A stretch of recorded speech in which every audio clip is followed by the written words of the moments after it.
Dalton atomic theory क्या होती है, चलिए जानते हैं डेल्टन एटॉमिक थ्योरी क्या होती है। Dalton atomic theory provide an explanation for the law of chemical combination. According to Dalton atomic theory all matters whether an element a compound or a mixture is composed of small particle called atoms।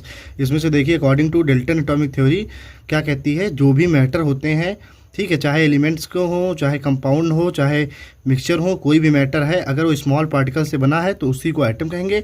चलिए चलते हैं इसकी postulate की तरफ। ठीक है, number 1, every matter is made up of very small particle called the atom. जो भी मैटर स्मॉल पार्टिकल से बने होते हैं उसको हम एटम कहते हैं। Second, atoms are individual particle which can neither be created nor be destroyed in a chemical reaction. जो एटम्स होते हैं वो इंडिविजुअल होते हैं, मतलब दिखाई नहीं देते हैं, ना तो हम उन्हें बना सकते हैं, ना तो हम उन्हें तोड़ सकते हैं।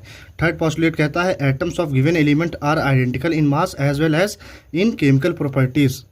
मतलब कि सेम एलिमेंट्स के जो सेम एटम होंगे, जैसे कोई सेम एलिमेंट है, ठीक, जैसे ऑक्सीजन है, ऑक्सीजन के अंदर जो भी एटम्स होंगे सारे, उनका सबका मास और मतलब उसकी फिजिकल और केमिकल प्रॉपर्टीज सेम होंगी। Atoms of different elements have different masses and chemical properties. जो एलिमेंट है, जैसे डिफरेंट एलिमेंट्स हैं और उनके डिफरेंट एटम हैं, उनका मास जो है डिफरेंट होगा और केमिकल प्रॉपर्टीज भी डिफरेंट होगी। Atoms combine in the ratio of small wool number two form compound.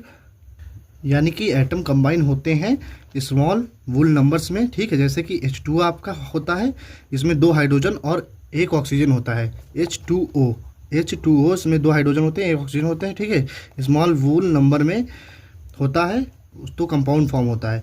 और एक लास्ट है, the relative numbers are kind of atoms are constant in the given compound. मतलब कि ये लॉ ऑफ कांस्टेंट वाला है, इसमें आपका कांस्टेंट होगा, भले ही नेचर चाहे जो हो, मतलब लैब से लीजिए चाहे जो जहाँ से लीजिए, आपके एटम्स जो हैं कांस्टेंट होंगे। ठीक है, थैंक यू सो मच।